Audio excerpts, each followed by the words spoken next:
So you want to start investing. I'm assuming you have all your credit card debt paid off. You have your 401k, your Roth IRA, in other words, your retirement accounts saved up so you're prepared for the future.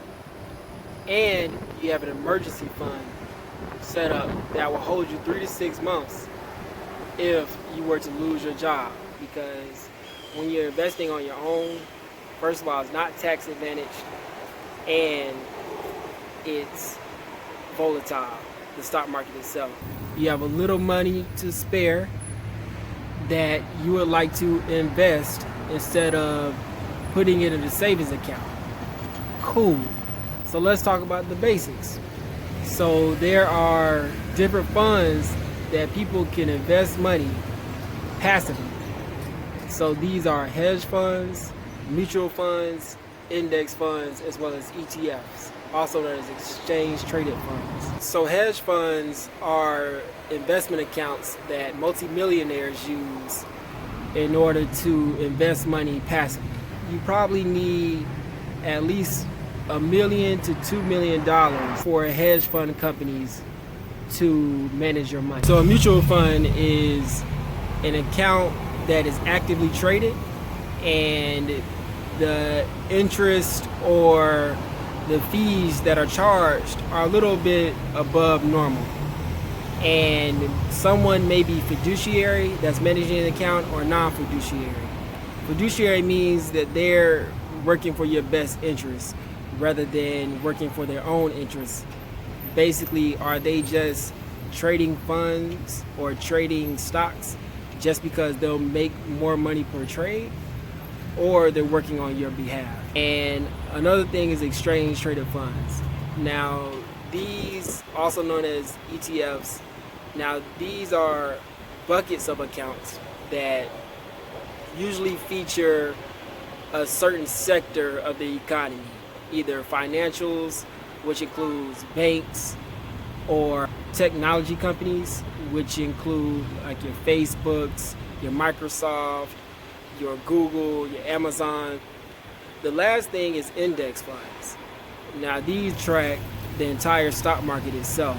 So it's not really actively traded and is a good sign of how companies in the US economy are doing. Index funds charge low fees, likely close to 0.1%.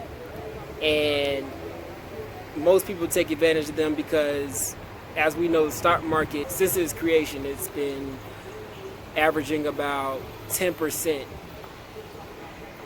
year over year. So with that being said, just to let you know, I don't invest in mutual funds, hedge funds. I'm not there yet and probably won't ever be there, because not just because I can't afford it, but also because I have no interest in it. However, I do invest in index funds, and that's just because the fees are so low and it's easy to make money from it.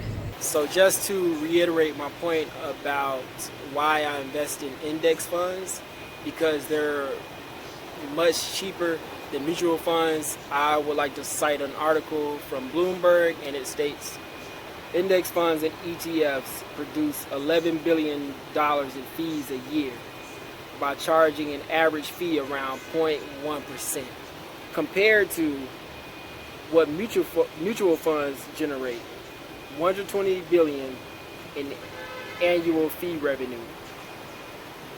And even rich people that invest in hedge funds actually don't pay as much fees as people in mutual funds, because hedge funds only take in $45 billion. So that's all I have today. Just wanted to point out some of these investing tips and different investment vehicles that you could utilize without doing too much work. Please like, comment, ask a question, start a conversation. I appreciate it. All the support that I get, people that hit me up on the side and say they appreciate my videos.